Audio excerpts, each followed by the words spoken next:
ស្នងការខេត្តកណ្ដាលបញ្ជាក់ថាមិនមែនជាករណីគ្រោះថ្នាក់ចរាចរណ៍ទេប៉ុន្តែជាករណីប៉ុនប៉ងមនុស្សឃាតដោយចេតនាដែលមិនអាចអត់ឱនឲ្យបានខេត្តកណ្ដាលលោកឧត្តមសេនីយ៍តូឈឿនសុចិត្តស្នងការនគរបាលខេត្តកណ្ដាលឲ្យដឹងថាសមត្ថកិច្ចនៃអធិការដ្ឋាននគរបាលក្រុងតាខ្មៅ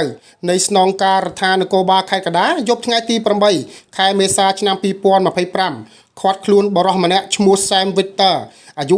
38ឆ្នាំពីបទប៉ុនប៉ងមនុស្សឃាតបើករជនដេញបំបុកជនរងគ្រោះនៅចំណុចភូមិស្ពានព្រៃសំរោង2សង្កាត់តាខ្មៅក្រុងតាខ្មៅខេត្តកណ្ដាលវេលាម៉ោង